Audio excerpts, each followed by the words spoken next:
कर्जत तालुक्यातील टोरेंट जलविद्युत प्रकल्पाविरोधात आता आंदोलन अधिक तीव्र होताना दिसतंय। पर्यावरण प्रेमी आणि स्थानिक नागरिक मोठ्या संख्येनं एकत्र येत प्रकल्प रद्द करण्याची मागणी करतायत।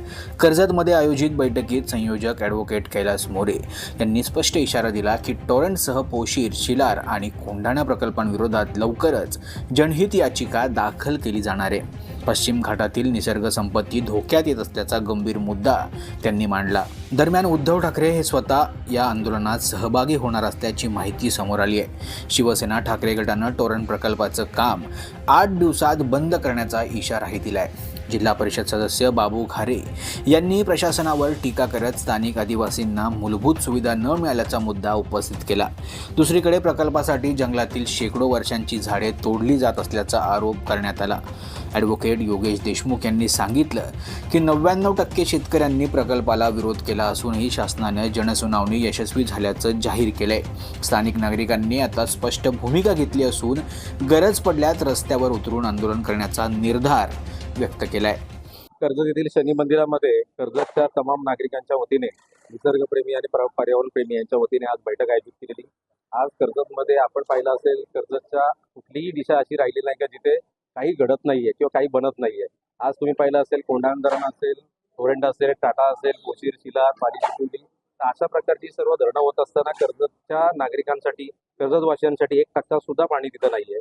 किंवा हे 2 विद्युत प्रकल्प होत असताना सुद्धा कुठल्याही प्रकारचं तिथे 1% सुद्धा वीज तिथं दिली जात नाहीये। त्याचा कुठल्याही प्रकारचा फायदा कर्जतच्या लोकांना नाहीये।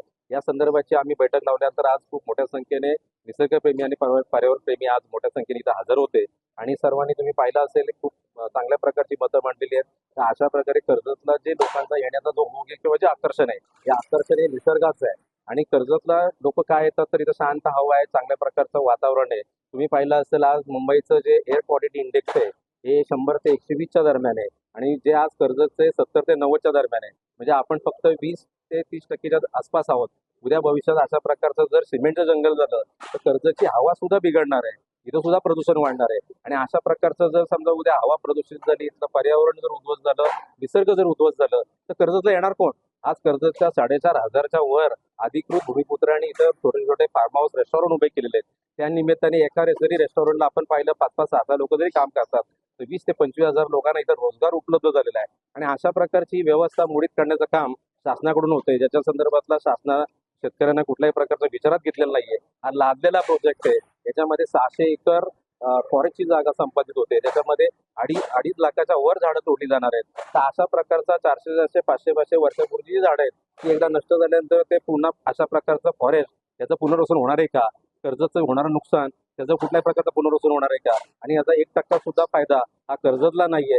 मग अशा प्रकारचा पर्यावरणाला उद्ध्वस्त करणारं इतरांच्यासाठी आम्ही आमचं निसर्ग का उद्ध्वस्त करायचं? एकंदरीत जर पाहिलं तर या देशामध्ये पहिल्या 3 राज्यामध्ये जी वीज निर्मिती केली जाते त्याच्यामध्ये महाराष्ट्र त्याच्यामध्ये आहे।